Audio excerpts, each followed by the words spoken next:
he and his brother judge, and then he said, you are right. You should notice the government. Government couldn't give any answer. So direction was given. Either you restore the economic development of this Hindu area equal to what is happening elsewhere in the town panchayat, or partition it. Direction was given to the government, and that's how they were able to get it.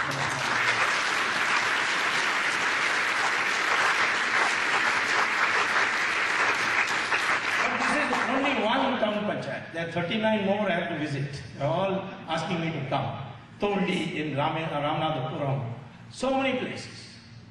But I don't blame the Muslims. They are very clear. They wanted to set up an Islamic bank in India. Islamic bank is a hoax, because they say we won't charge interest.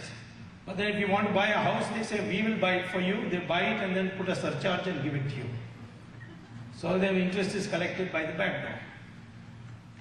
But the idea was to set up Islamic bank in Kerala, to say any Muslim youth comes, they will give the loan without interest. But if a Hindu goes, they will say this technicality, that technicality, but privately say, convert and we'll give it to you. That was the game plan. So I went to court in Kerala. People threatened me, oh, this will happen to you, that happened to you. Some professor got both his hands cut off once. I said, I'll face it. Went to court, argued, won the case. It was dismissed. And that is the idea of this.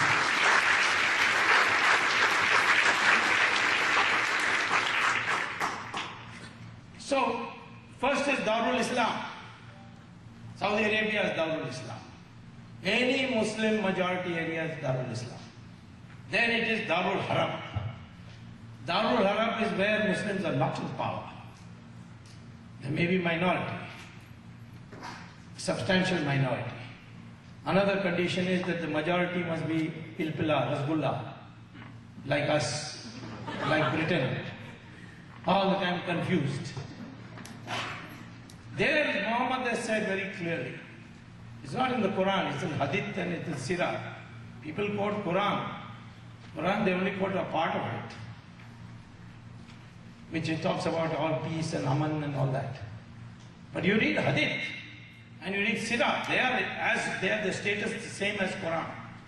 Hadith and Sirah say, do anything, but keep demanding, protesting, blackmailing, threatening, telling lies, do everything. But convert this Darul Haram into Darul Islam. That is your goal. And that's what is happening in India. Infiltration, that is the idea. Threatening people, that is the idea. Terrorist explosions, that is the idea. Overawe you, make you feel helpless. And then there is a third state which is called Darul Ahad, where the majority is united. There what Muhammad says, don't provoke the majority, surrender. If they say uniform civil code, okay, of course. You can't keep a dadi, okay, no problem. You cannot wear burqa, no problem. Recently the Australian Prime Minister said, you want Sharia? Because one mullah said that Sharia should be guide their marriages. Want Sharia? Find another country, you can have Sharia there.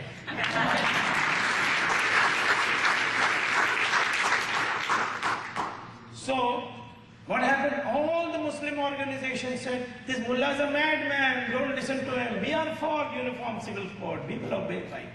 We will not have more than one wife. So, that is called al-taqiyah. Muhammad says they make a contract.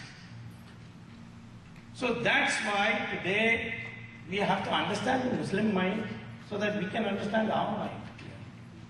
You unite, Muslims will become easily manageable. They will listen to you. Large number of Muslims privately are hoping that we will not surrender to the mullahs. They are hoping that we will take a stand. It happened when the Shah Banu matter, the judgment of the Supreme Court came. Large numbers of well-meaning Muslims came out in the street saying, don't change the judgment. But Mr. Rajiv Gandhi was railroaded into. Naturally, if you become Prime Minister without experience, you will do all these foolish things. He himself told me, biggest mistake in my life I made is become a Prime Minister at 40. I just didn't know. Now the country is trying to get another inexperienced.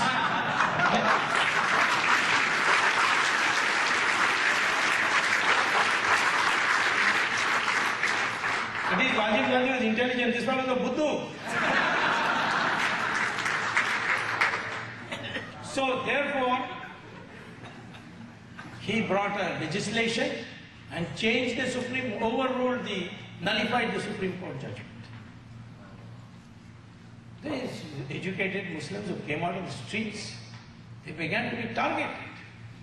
They now knew that they cannot depend on secular Hindus to stand up.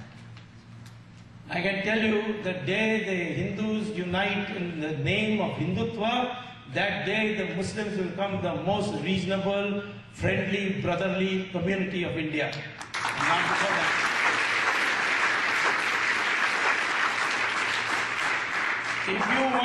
If you want brotherhood between Hindus and Muslims, if you want harmony between Hindus and Muslims, the only way is when the Hindu majority asserts itself and says that India is the land of Sanatana Dharma, others can live like Parsis, Jews and others have lived. We were 100%. When the Parsis came, when the Jews came, what did we do? We built their synagogues for the Jews in Cochin and Bombay. The Parsis, we built them their fire temple. Today we can't even distinguish a Parsi. The Chief Justice of India is a Parsi. The Attorney General till yesterday was a Parsi. The Air Force Chief was a Parsi. We don't even know, most people don't know that Kapadia, who is our Chief Justice, is a Parsi. My wife is a Parsi. So I know that community. That community is totally integrated itself. When the British left, they asked the Parsis, like the Anglo-Indians, we would like to make a reservation for you in Parliament. They said, no, the Hindus looked after us when nobody looked after us. So we have to...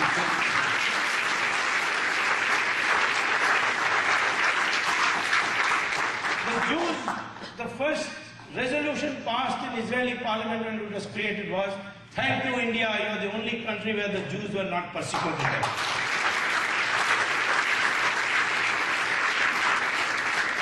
This is the tradition we have come from. And this is the tradition we want to preserve today. But unfortunately, in the name of globalization, we are forgetting our values.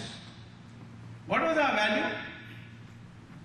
That was first registered in my mind when an American student, when I came as a student at Harvard to do my PhD, an American classmate of mine asked me, how can you accept Mahatma Gandhi as your leader?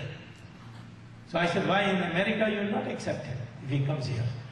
So he said, if he comes here, we'll put him in jail for indecent exposure. Because you're only wearing lamati. You're just wearing a piece of loincloth. That's why Churchill called him a half-naked fakir. You have to understand. I asked him, what about your leaders? So they must be very well dressed. Best tie, best suit, everything. See our leaders. Even our religious leaders. Yes, Pope is very well dressed. Look at our Swamiji there. I mean, he's got the coarse cloth. Of course, Bhagwa color, but it's a coarse cloth. That's all he has. All our Swamiji, no matter how much big empire they have, they all wear simple clothes. Because that's the value. And that comes out of the debate between Brigu and Bhardwaj. Brigu and Bhardwaj had a debate how to structure society to a state. So Brigu said that the only way is if we decentralize power, and there are 4 sources of power, they must be decentralized. So Bhardwaj said, which are the 4 sources? He said, knowledge is a power, weapons is a power, wealth is power, land is power. And we must ensure that nobody has more than one of this. So those who have knowledge shall not have weapons, shall not have wealth, shall not have land. That is the Brahmin. Then the Kshatriya. He may have the kingdom, but he cannot make decisions on when to go to war. For that he has to consult the people with knowledge, the Brahmins. He cannot decide on punishment. Vaishyas made wealth, but they didn't get their social status because of that wealth. If they sacrifice that wealth in philanthropy, they got status. Those who had land, they had to produce for the people first. Then they could think of making money. That was the system. It was not connected with birth.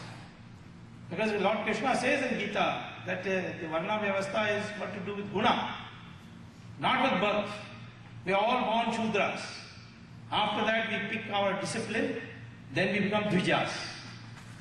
Otherwise, when we are born, we are not Shudras. That's what Rishi Atri says. So if you look at the examples also, you find that Veda Vyasa, who wrote the Mahabharata, he was born of a fisherwoman, not of a Brahmin.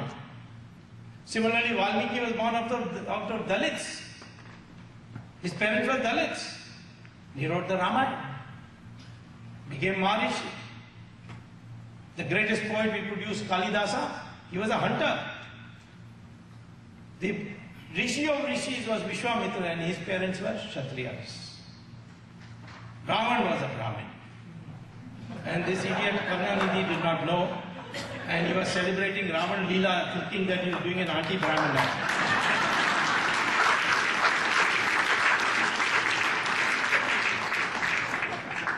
Ravan went to Kailash to pray there and he got. Lord Shiva said, whenever you call me, I shall come. And there he did penance on the edge of a lake which is now called Ravan Haranga. Haranga in Tibetan means Sarovar, that is lake. Ravan, I asked the Tibetan, he said Haranga means lake, but Ravan, some Indian had come. Somebody came from India. So I said, let me go and have a bath in that before going to Mansarovar. She said, no, don't go there, because that will give you all kinds of itches, and if you drink that water, you will die.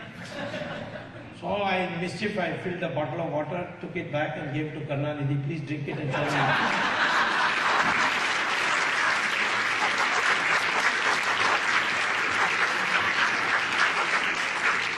Show me you have faith in Ravan by drinking this bottle of water.